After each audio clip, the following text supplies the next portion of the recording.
Vamos a ver lo que son las políticas y procedimientos en la administración de los bienes de la Iglesia.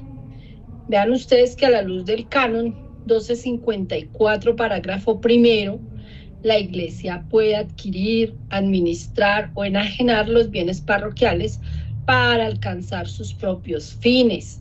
Su finalidad es la de aprovechar los recursos de manera que favorezca el sentido pastoral, el compartir responsablemente la fraternidad y la justicia, fundamentado en el principio de la solidaridad y conservación de los bienes parroquiales. O sea, ahí es donde entra la parte de saber administrar, saber proteger esos bienes que se entregan como tal al párroco, pues obviamente para esa buena administración, ese buen ejercicio que se realice en beneficio de esa parroquia que se está entregando. Vea que nos dicen a nosotros que los bienes de la parroquia deben ser administrados de acuerdo con las normas eclesiásticas Canon 1257, parágrafo primero y siguientes, y las leyes colombianas vigentes aplicables en cada caso. Entonces acá, vea que yo les he recalcado mucho que son las leyes civiles, laborales, comerciales y tributarias. Entonces, por eso es importante que se tenga en cuenta como tal, que se tiene que saber aplicar todos estos elementos a esa administración de los bienes de la parroquia. Por eso lo que yo les insisto a ustedes, con el contador, con que ustedes tengan una buena asesoría jurídica en esos aspectos. Por eso es importante para que no se vayan a tener sanciones de carácter económico en lo que tiene que ver con los aspectos tributarios, que no se vayan a tener demandas de carácter laboral ni de carácter civil que afecten ese patrimonio, pues obviamente de la parroquia. Bueno, tenemos acá que también, de acuerdo al Canon 532, el párroco es el responsable de la correcta administración de todos los bienes de la parroquia. Claro, de hecho, pues porque toda la responsabilidad recae sobre él. Venga, miramos nosotros exactamente qué es lo que nos dice ese Canon 532. Dice, el párroco representa a la parroquia y es precisamente en virtud de eso, de esa representación legal que le otorga el ordinario. Representa a la parroquia en todos los negocios jurídicos. Conforme a la norma del derecho, debe cuidar de que los bienes de la parroquia se administren de acuerdo con la norma de los cánones 1281 a 1288. Y vean ustedes que cuando hablamos de canon 1281 a 1288, estamos hablando nosotros ahí como tal, estamos hablando nosotros del libro quinto. Ese libro quinto que habla de los bienes temporales de la Iglesia, que es pues precisamente sobre administración de bienes, que es la parte también gruesa de este diplomado. Y es algo por lo cual sé que muchos de ustedes han venido a tomarlo. Entonces, vea que ahí también estoy citando yo lo que es la legislación complementaria de la Conferencia Episcopal de Colombia, Y mire que nosotros ya en días pasados tocamos algunos de esos aspectos de esa legislación complementaria. Vea que nosotros hemos hablado, por ejemplo, de lo que es la administración ordinaria, la administración extraordinaria, y hemos hablado de unos aspectos y unos puntos especiales que ha hablado la Conferencia Episcopal de Colombia con respecto a los arrendamientos de inmuebles, de las recomendaciones que ellos dan, que el arrendamiento de los inmuebles no sea por más de un año. Y yo les he explicado a ustedes que en ese aspecto, pues algunas parroquias tienen y necesariamente tienen que pedir el permiso al ordinario del lugar para cuando, por decir algo, van a dar el arrendamiento a una institución bancaria, porque para una institución bancaria no es rentable ir a tomar en arriendo un inmueble por un año. ¿Por qué? Porque es que se tienen que hacer unos ajustes y unos acondicionamientos que obviamente cuestan pues unas inversiones bastante grandecitas. Miremos ahora lo que son las diferencias entre los bienes eclesiásticos y los bienes eclesiales. Vean ustedes que los bienes eclesiásticos son bienes que pertenecen a una persona jurídica pública. Entonces, estos bienes son bienes públicos de la Iglesia, que están destinados a fines eclesiales y se rigen por ese libro quinto y por el derecho particular y por los estatutos que se puedan tener. Estos bienes se gestionan oficialmente en nombre de la Iglesia, pues es que se actúa en nombre de la Iglesia. Entonces, vea que aquí hay una vigilancia y un control intenso de la autoridad eclesiástica competente y son patrimonio eclesiástico. Entonces aquí es donde estamos hablando nosotros de las parroquias, de los seminarios. Son entidades que son creadas directamente por la Iglesia. Eso es lo que los constituye en personas jurídicas públicas. Ahora miremos nosotros los bienes eclesiales y en qué está la diferencia, en que nosotros acá ya estamos hablando es de personas jurídicas privadas. Aquí hablamos de personas jurídicas privadas, por ejemplo, porque estamos hablando de las congregaciones. Entonces son bienes privados y no son de la Iglesia directamente.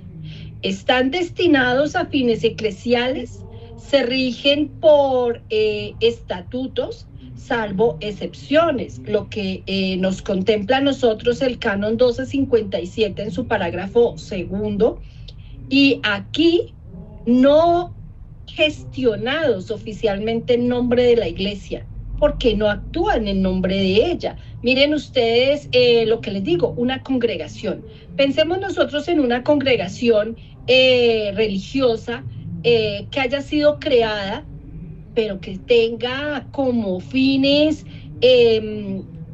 como tal, sus fines sea la parte educativa, la parte de la salud. Entonces adquieren unos bienes y esos bienes no son de la Iglesia, no, la Iglesia no puede entrar como tal a establecer y a gestionar en nombre de esa congregación. Entonces vean que acá nos dicen a nosotros que esos bienes eclesiales sí están bajo vigilancia de la autoridad eclesiástica competente, quien cuida que se respeten las normas estatutarias y los fines del ente, y tiene el derecho a conocer qué bienes posee y su valor. Estos están excluidos del patrimonio eclesiástico. Mire que con estos bienes como tal, pues se han presentado algunas confusiones en la diferencia de esos bienes eclesiales y esos eclesiásticos. ¿Qué ha pasado?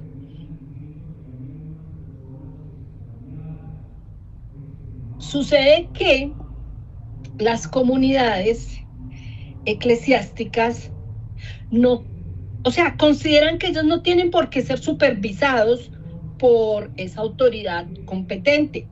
Pero no sé si ustedes recuerden que yo les he explicado que el ordinario del lugar tiene un territorio que le es asignado.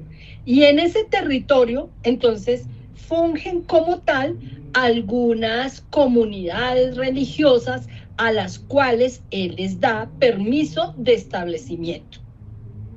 Esas comunidades se establecen bajo su territorio, entonces, como tal, él dicta unas disposiciones y esas entidades tienen que acogerse a esas disposiciones. Entonces el ordinario dice, bueno, yo tengo unas personas jurídicas que son propias y que hacen parte como tal de la persona jurídica pública, y tengo en mi territorio unas personas jurídicas privadas que ellos tienen unos bienes de carácter eclesial, pero pues como autoridad eclesiástica yo tengo todo el derecho y la obligación de velar porque esos bienes de la iglesia, pues obviamente no se vayan a exponer esos patrimonios y sean bien administrados.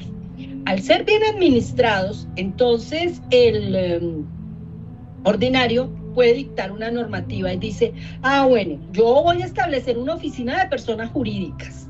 Y en esta oficina de personas jurídicas exijo, hagan de cuenta ustedes, piensen en la Cámara de Comercio. La Cámara de Comercio donde los comerciantes van, se inscriben, escriben sus estatutos, hacen la actualización de sus estatutos cada cierto tiempo. Todo lo que afecte a la persona jurídica, entonces van y lo escriben en la Cámara de Comercio. Eso mismo hace el ordinario, y el ordinario dice, bueno, cada que haya un cambio de gobierno en esas personas jurídicas, entonces yo exijo que sean inscritos acá en la oficina de personas jurídicas como tal de la diócesis. Entonces establece unos formatos, estas personas jurídicas privadas tienen que llevar los documentos. Acuérdense ustedes que yo les decía a ustedes que las personas, ¿me apagan por favor ese micrófono que abrieron? A menos que sea para intervenir. Yo les decía a ustedes que esas personas jurídicas privadas se rigen por el derecho canónico, por el libro quinto del Código de Derecho Canónico, y se rigen por su propia normativa.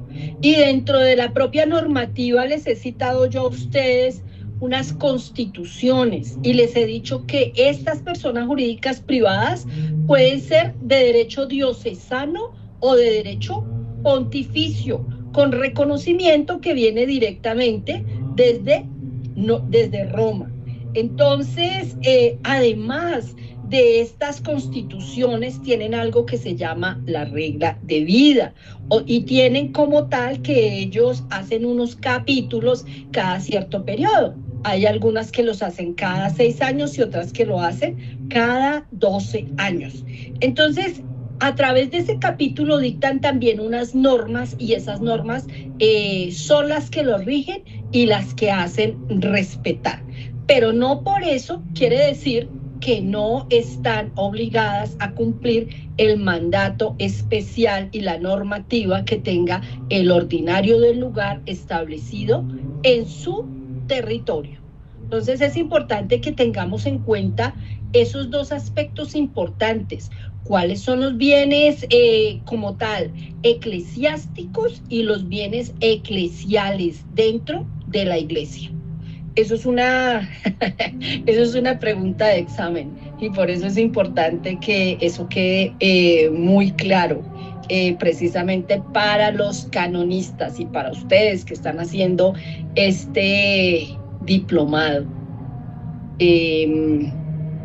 Eso es que ustedes tengan esa claridad frente a lo que son los bienes públicos. Son los que son creados, y las entidades públicas las que son creadas directamente por la iglesia.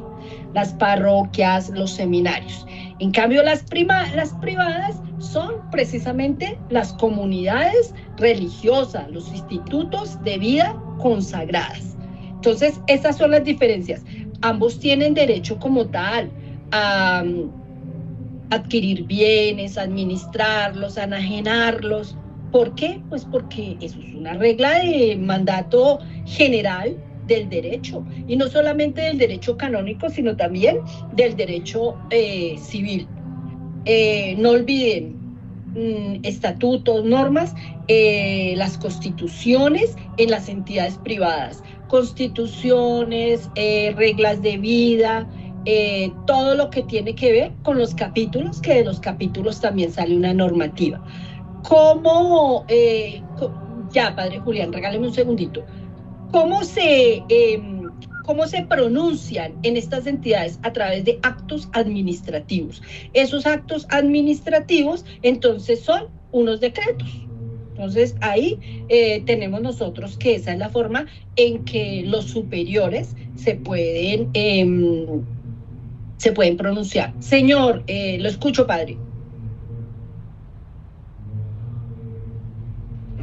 Doctora, una pregunta. Por ejemplo, si dicha congregación tiene, por ejemplo, una escuela en dicha diócesis o un colegio, y ella se va de la diócesis por X o Y motivo, y ese bien se lo entrega a la arquidiócesis, pasa de ser bien eclesial, pasa de ser bien eclesiástico a ser bien eclesial. Padre, eso, vale, obviamente todo depende de eclesial a eclesiástico, en calidad de que se lo entreguen y en calidad de que lo haya traído como tal la comunidad, porque miren ustedes que hay comunidades que reciben unos bienes que les son entregados en donación.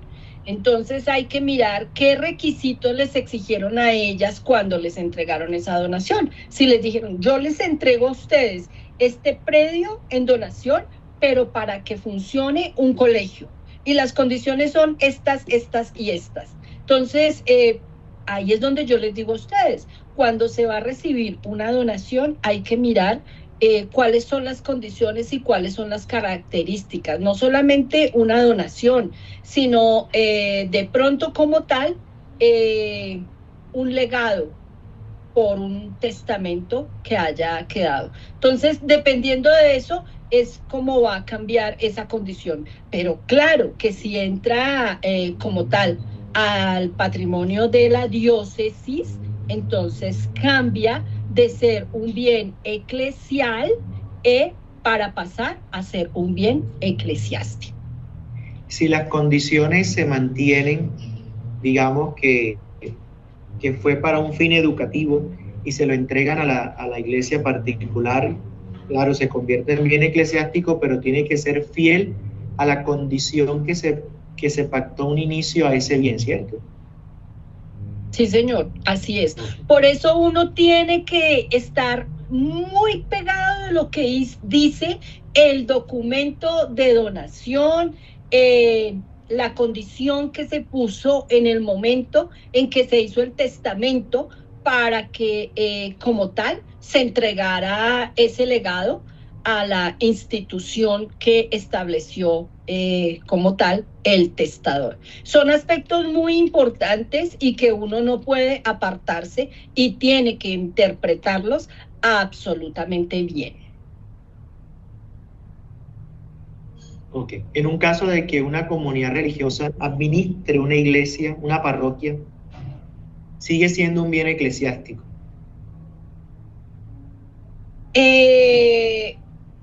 Sí es que, bueno, ahí también tenemos que entrar a mirar nosotros. Si es la administración de una persona jurídica que pertenezca a la diócesis como tal, estamos hablando de una persona jurídica pública, pero sucede que hay unas comunidades que tienen unas parroquias o unas capillas como tal que son de la comunidad. Entonces ahí tenemos que mirar nosotros también de qué clase de bien se trata.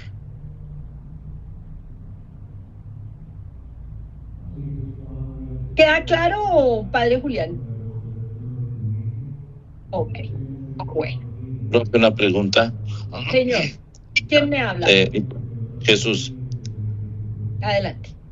Por ejemplo, aquí tenemos un padre que es redentorista, es una congregación que tiene su bien una parroquia. ¿Cómo funciona ahí? Usted nos decía que la parroquia es el bien eclesiástico y es público, no eclesial, y que la congregación sí es eclesial.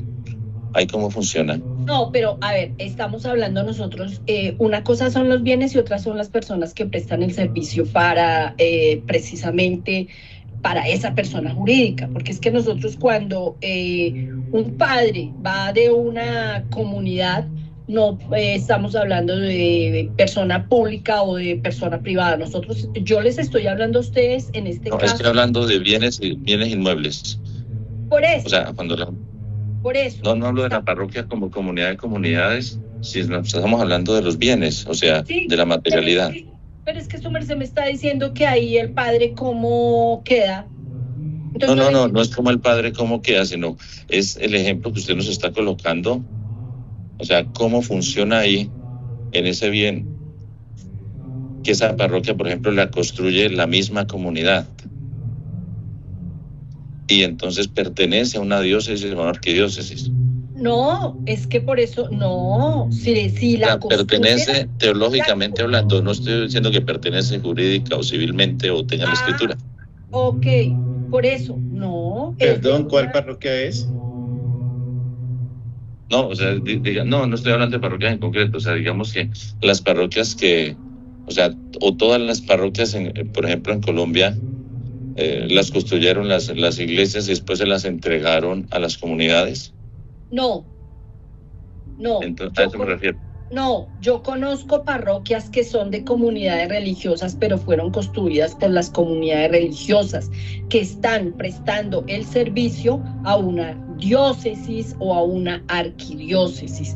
Entonces, no fueron construidas por la diócesis o la arquidiócesis necesariamente. Es como las hermanas, las religiosas también tienen algunas parroquias, conozco parroquias que han estado al servicio como tal de las diócesis o de las arquidiócesis, pero son de propiedad de hermanas. Inclusive conozco algunas parroquias que los terrenos, o sea, esas parroquias están dentro de unos colegios que han dejado de funcionar. Las hermanas pues cerraron los colegios, pero ahí están las parroquias. Entonces, ahí es donde está como tal en estos momentos pues del conflicto, porque ahí no sé quién celebra, no hay quien celebre ni nada, son terrenos que están abandonados. Entonces, pues como tal, incluso las mismas diócesis no han querido recibirlas, esos espacios, porque para ellos no es conveniente, porque ustedes mismos saben que no se cuenta con el número de sacerdotes para que atiendan estos lugares. Entonces, pues ahí inclusive se ha llegado a elevar unas peticiones ante los ordinarios, precisamente porque como son lugares sagrados, entonces pues para que a través de un acto eclesiástico se levante como tal ese fuero especial con que cuenta la parroquia, se puedan retirar todos esos bienes, lo que son los, ustedes me ayudan un poquito ahí, lo que son las imágenes sagradas y todas las cosas sagradas que están dentro de la parroquia, que puedan ser retirados y asignados de pronto a otra parroquia para que se levante el fuero que corresponde y pueda ser un bien que vuelva a tener las características de un bien que deje de ser parroquia y pueda pensarse en incluirlo para la venta como tal. Permítame a ver si, bueno, ahorita en el descanso yo les busco a ustedes esa petición que yo le hice a una comunidad de hermanas religiosas para elevar como tal. No les han dado todavía respuesta, ya ha transcurrido más de un año, pero sí, eso tiene un nombre especial. Lo que pasa es que eso no se hace todos los días y por eso ahorita se me escapa exactamente cómo es que se llama la figura jurídica, pero yo ahorita se la busco para que la podamos compartir después del descanso y aclaremos esas dudas. Bueno. Miremos ahora cómo puede ser la división de los bienes de la parroquia. Encontramos nosotros que dentro de la división de los bienes de la parroquia encontramos que puede haber efectivo, inversiones y bancos. Aquí les voy a hablar un poquito de un tema pues que va a ser parte de lo que yo les indicaba a ustedes de la parte contable y económica, que ya he invitado a una persona para que me ayude dándoles a ustedes un poco de claridad en estos aspectos. Entonces me dicen a mí que en el efectivo, las inversiones y los bancos es donde nosotros encontramos el dinero o el equivalente que tenga la parroquia, representado en moneda nacional, extranjera, cheques, cuentas corrientes, título valor, cuentas de ahorro y papeles negociables. Asimismo, hay unos activos fijos en la parroquia. Entonces, esos activos fijos se componen de mobiliario, equipos y vehículos. Entonces, toda parroquia en el desarrollo de sus actividades requiere de una dotación mínima para funcionar adecuadamente y prestar sus servicios en óptimas condiciones a la comunidad. La dotación que incluye los muebles, enseres, equipos de comunicación, equipos de cómputo, vehículos y otros bienes utilizados en forma permanente para el desarrollo normal de las labores o que posee para el apoyo de la prestación de sus servicios y actividades y que por definición no están a la venta y la vida útil de estos es mayor a un año. Yo no sé si ustedes se acuerdan que también yo ya les había hablado y les había dicho a ustedes dentro de estos activos fijos que es importante que se cuente con unos inventarios y que esos inventarios se vayan actualizando, porque yo también les comentaba a ustedes y les decía, miren, es que a veces cuando uno va a hacer un acompañamiento de una entrega o una visita administrativa a una parroquia, encuentra con que, pues desafortunadamente, se encuentra uno hasta con máquinas de escribir de hace 20, 30 años que no las están utilizando y todavía figura dentro del inventario de la parroquia. Entonces, por eso es que se pide que se vayan actualizando esos inventarios y se vayan dando de baja, que eso es una de las labores que tiene el contador, ayudar al sacerdote para dar de baja, pues obviamente con esos elementos y esos equipos que definitivamente ya no se están dando el correspondiente uso. Ya tuvieron el uso que correspondía, pero ya no ya no nos dan utilidad en estos momentos porque han sido reemplazados por algunos equipos, pues que obviamente son más útiles. Inmuebles son aquellos bienes que se encuentran fijados al suelo por sus cimientos. Es la definición como tal del inmueble. Están representados en los terrenos, lotes, construcciones o edificaciones para el servicio, para el uso o servicios de la parroquia. Y aquellos que no siendo utilizados en las actividades propias de la parroquia son de su propiedad, tales como locales, fincas, bodegas, lotes y los cementerios. Vean ustedes que esto también hemos hablado nosotros, lo que tiene que ver con arrendamientos, cuando de esos locales, de bodegas, de los lotes.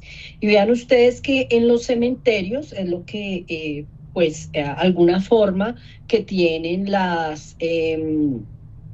que tienen las parroquias para también recaudar algunos dineros, y hoy en día con aquellos osarios, cenizarios, entonces de ahí también la parroquia pues entonces administra y recoge algunos dineros.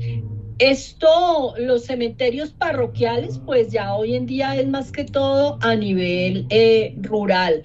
Vea que los cementerios han tenido muchas dificultades porque acuérdense ustedes que antes los cementerios estaban muy retirados de las ciudades, pero vean ustedes que las ciudades han crecido tanto que no son los cementerios los que han llegado a las ciudades, no son las ciudades las que han llegado a los cementerios, y generándole inconvenientes pues precisamente a los cementerios y teniendo que hacer a los ajustes normativos que le han exigido a las parroquias que tienen cementerios.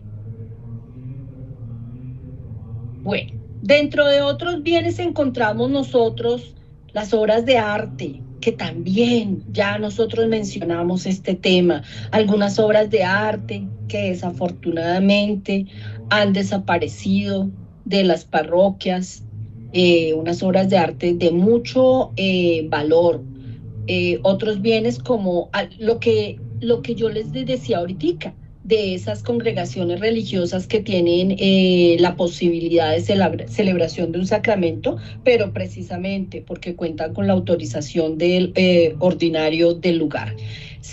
Dentro de esos otros bienes están los títulos valor o los derechos por cobrar o cualquier otro derecho a favor, como una donación o legado, pues que está dado, y pues que el párroco como representante legal o la persona jurídica eclesiástica mejor, porque es que aquí no estamos hablando solamente de las parroquias, sino que ya hemos visto pues las clases de personas jurídicas eclesiásticas que podemos encontrar nosotros acá en la iglesia. Entonces, por eso tenemos que mirar nosotros pues las posibilidades y las opciones que encontramos. En cuanto al manejo de efectivo, entonces hablamos nosotros de esa moneda nacional, extranjera o de los cheques que posee la parroquia, que se maneje en la caja general, la caja menor. Se puede manejar a través de un tesorero o la persona designada para ello, pues porque las parroquias pequeñas no tienen la posibilidad de tener un tesorero. Entonces, por eso se establece un monto, el padre ordena como tal la apertura de una caja menor y se da un valor. Obviamente que desde el ordinario fija unas políticas como tal para esos manejos de esas cajas menores. Entonces se establece que obligatoriamente tiene que haber unos recibos de caja y que precisamente el manejo del dinero tiene que ser a través de una sola persona. ¿Quién designa a la persona que da el manejo de la caja? Pues esa persona es designada por el párroco. Un requisito como tal de la designación de esa persona es que debe quedar por escrito y que debe existir un acta del nombramiento, de su nombramiento como tal, como persona encargada del manejo de la caja menor. Las ofrendas requieren como tal ser depositadas en un lugar designado para ello, claro. Al interior de la parroquia, pues obviamente el párroco tiene que establecer cuál es el lugar donde se van a depositar como tal las ofrendas. Y pues periódicamente el párroco procede al conteo de esas ofrendas y esos dineros se van a registrar en una planilla que debe contener la hora, la fecha de la celebración como tal, del recibo de esas ofrendas, el valor, el recaudo y la firma del encargado del conteo. Mire, aquí les hice pues algo como una medio planilla del control de ofrendas para que ustedes vean, y asumo que ustedes tienen en sus parroquias estas planillas del control de ofrendas. fecha, hora, valor, firma del encargado del recaudo y el conteo y el valor total de esos recaudos. Esos recaudos y esos conteos no se pueden hacer sin que el párroco esté, no es que los trabajadores se van a poner a hacer el conteo de esas ofrendas. Siempre todas estas planillas deben quedar con la firma del párroco, que es el representante legal de la parroquia. Él es como tal el encargado y el que dice los días martes, los días miércoles o cuándo se va a hacer ese conteo. Y vea que hay unas parroquias grandes que mueven, por ejemplo, acá, hablando de los monederos y las alcancías, mueven muchísimas monedas. Hay algunas parroquias que tienen hasta unas máquinas. Son las máquinas las que cuentan como tal esas monedas. Entonces, vea que de esos monederos y de esas alcancías se hace ese conteo y se elabora un recibo de caja indicando pues cuál es el concepto. Por ejemplo, les coloqué yo aquí, concepto, ofrenda, alcancía o monedero correspondiente a la semana del 6 al 12 de julio. Entonces, así es como se tiene que llenar esas planillas. Tiene que haber un control interno en la parroquia. Y pues, ¿qué se recomienda? Que todos los recaudos sean revisados por el párroco, como les digo, que se deje constancia con su firma, procediendo a la respectiva consignación en la cuenta de la parroquia a la mayor brevedad posible. Es un riesgo que corre el párroco si él como tal no ordena la consignación de esos dineros. Pero también, o sea, no sé, a mí a ratos me produce también como angustia en algunas parroquias ver que esas consignaciones son encargadas a la secretaria, al señor de servicios generales, y que esas consignaciones suelen hacerlas el mismo día cada semana. Entonces, ¿cuál temor me da a mí? Yo digo, con la inseguridad que tenemos nosotros en este país, puede ser que le pongan a la persona el ojo y que la vean siempre salir a la misma hora, semanalmente. Entonces, que corra peligro en la calle y que la atraquen y pues que su integridad física corra peligro. Son aspectos importantes que deben tener en cuenta los párrocos, precisamente. También hay otras parroquias que recogen bastante dinero, entonces esas empresas de valores son las que van y hacen, recogen el dinero. Así no corre peligro nadie, pero pues todas las parroquias no son iguales. Yo les he dicho a ustedes, en la praxis, las instituciones todas son diferentes, hay unas grandes, unas pequeñas, entonces no podemos esperar que todas puedan tener el mismo movimiento, porque hay unos padres que dicen, no, aquí la ofrenda es mínima, la ofrenda es mínima, entonces nosotros no tenemos tampoco mucho que contar. Y créanme que sí es así, porque yo les decía a ustedes, yo he tenido la posibilidad de estar en parroquias en Ciudad Bolívar, que son las de la Vicaría de Santa Isabel de Hungría, en parroquias de la Vicaría de San Pablo, que son las de Santa Lucía, Tunjuelito, parroquias de la Vicaría de San José, que son las de arriba, de la Victoria y todo eso. Entonces, vean ustedes que son diferentes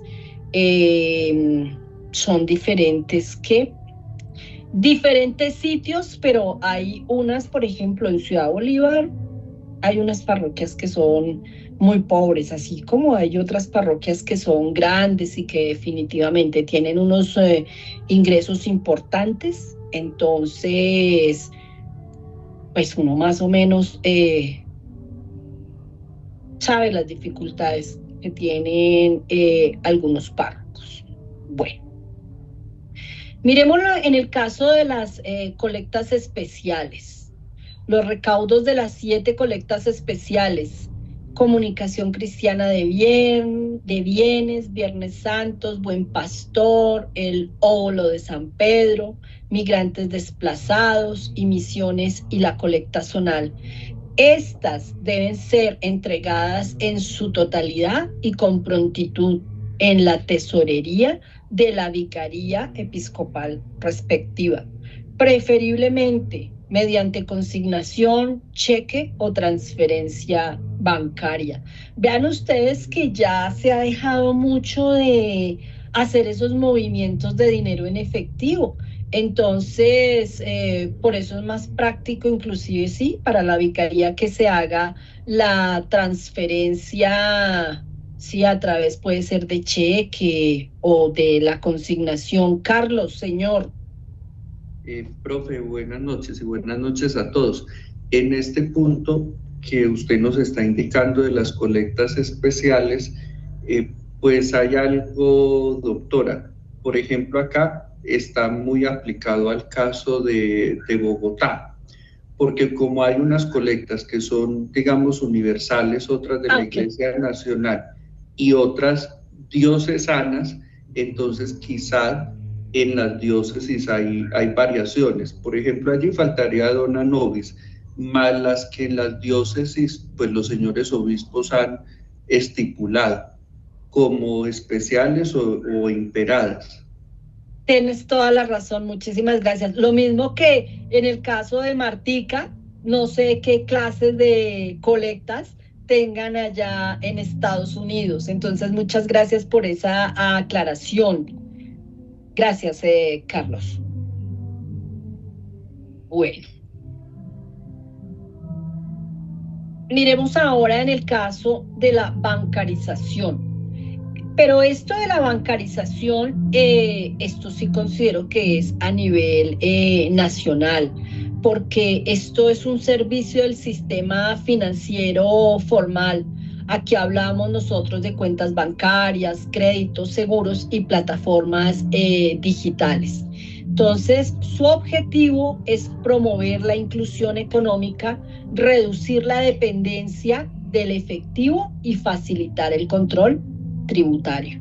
Vean ustedes que es que incluso nosotros como personas naturales, nosotros ya casi no manejamos dinero en efectivo y nosotros nos movemos es a través de tarjetas débito.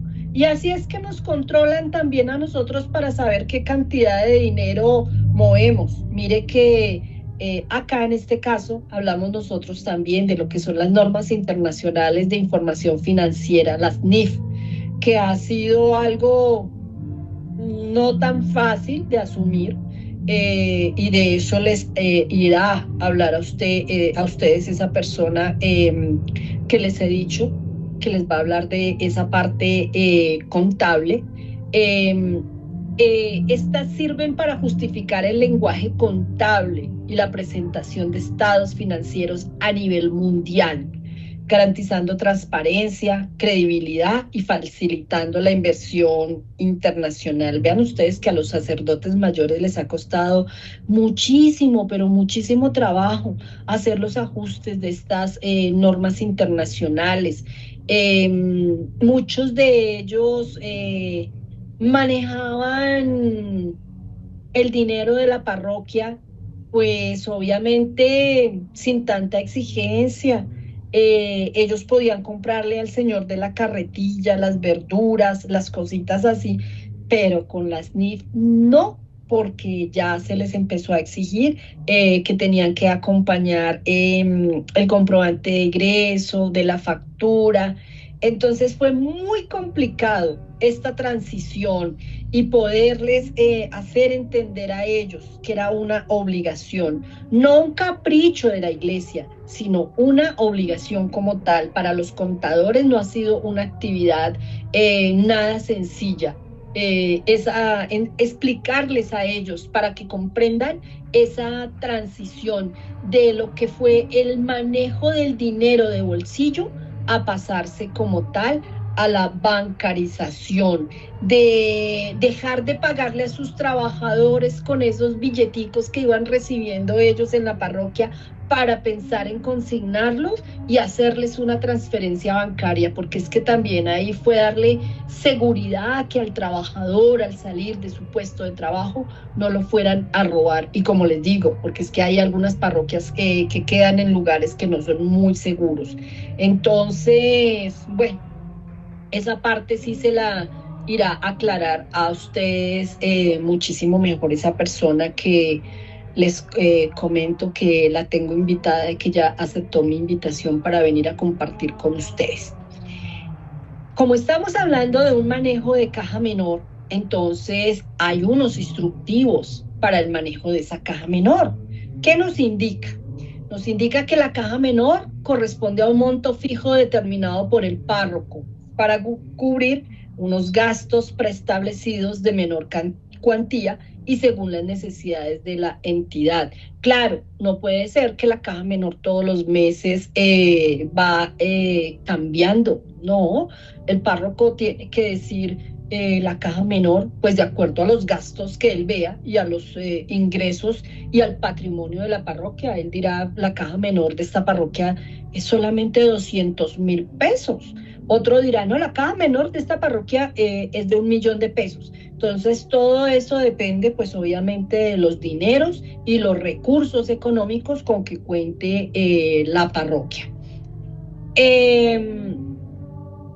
Puede ser como tal evaluado el monto de la caja menor y se puede tomar como parámetro el salario mínimo legal mensual vigente. Por eso les digo, todo depende del patrimonio de la parroquia y los movimientos que tenga. También me dicen que esta se tiene que crear con un memorando interno del párroco. Ese memorando tiene que, pues obviamente, ser firmado por el párroco y la persona a quien se asigne como responsable. Entonces, es un funcionario o delegado del rango administrativo designado para ese manejo por el párroco. Este documento de creación debe quedar dentro de la hoja de vida de la persona responsable de la caja menor. La realización de los gastos establecerá la reglamentación de los gastos, determinando los conceptos para los cuales se utilizará la caja menor. Sí, esto no es el uso que caprichosamente quiera dar la persona responsable de la caja menor, sino que el párroco establece esos parámetros y en orden a esos parámetros es que ese encargado tendrá que moverse como tal. Tenemos nosotros que también para hacer el reembolso tiene que legalizarse como tal los gastos. Entonces, para la legalización y reembolso de los gastos de caja menor, se deberán relacionar los recibos o los soportes a nombre de la parroquia de los gastos en una planilla con la autorización del párroco o su delegado, y una vez utilizado entre el 80 y el 100% del monto de la caja menor, deberá solicitarse el reembolso de la misma, por cuyo valor se girará el cheque de reembolso. Pero ojo con una cosa, porque esto también lo he visto que pasa en las parroquias. A veces no se tiene como tal la previsión de que se acaba el dinero de caja menor y que el reembolso van y lo hacen por allá unos 3 o 4 días después. Entonces hay muchas cosas que se dejan de comprar porque no se tiene el dinero para ello. Por eso, pues obviamente la persona encargada del manejo de esos dineros debe tener en cuenta, obviamente, que se debe dar un buen manejo. Por favor, me cierran ese micrófono que se abrió si no es porque haya alguna intervención.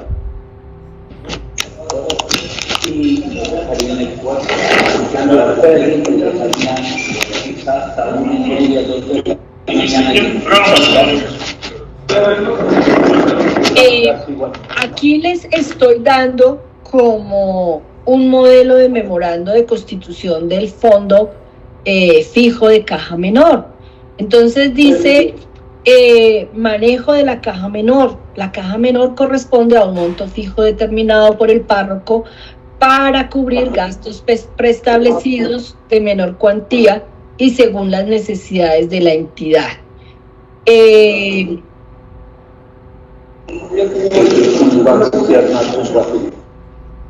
No, es la misma diapositiva anterior. No. Por favor, cerramos ese micrófono que se quedó abierto.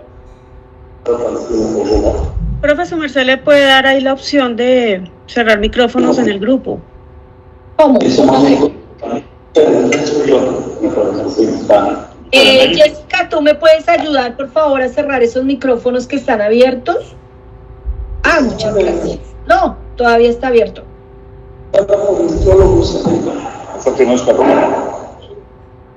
Jessica.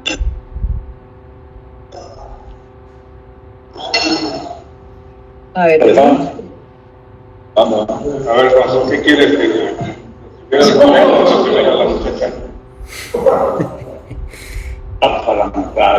no, hay que dejar que le dice el Profe, ahí aparece el nombre de Juan José. Espérame un segundo, es que yo no lo veo. Yo no veo el nombre. Sí, dice Juan. Sí, Juan José Cortés dice. Bueno, ¿y cómo le inhabilito el micrófono a él?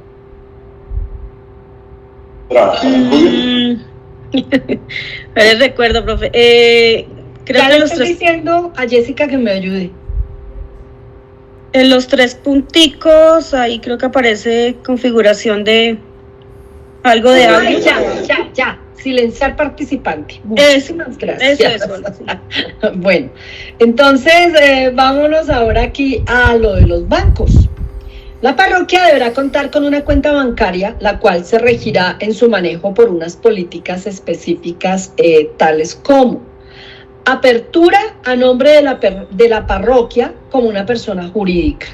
No se podrán utilizar las cuentas personales del párroco para depósitos de la parroquia. Se deben consignar a la cuenta la totalidad de los dineros recaudados por medio de la caja general. Los egresos se deben realizar a través de cheque o transferencia bancaria. Las cuentas deben manejarse con la firma del párroco. Los cheques deberán acompañarse con los soportes como las facturas, comprobantes de egreso y serán firmados por el párroco. Se prohíbe al párroco firmar cheques en blanco. Aquí es importante que se tenga muy en cuenta que esto a veces es muy usual cuando se hacen algunos contratos de obra civil, donde definitivamente para hacer los anticipos de que tratan los contratos como cuando se exigen garantías, entonces en las garantías se exige que haya, dentro de una de las cláusulas del contrato, entonces se debe exigir que hayan unas garantías. Y dentro de las garantías hay una garantía que es que se cubra como tal el anticipo que se está entregando como tal a ese contratista. Tenemos también acá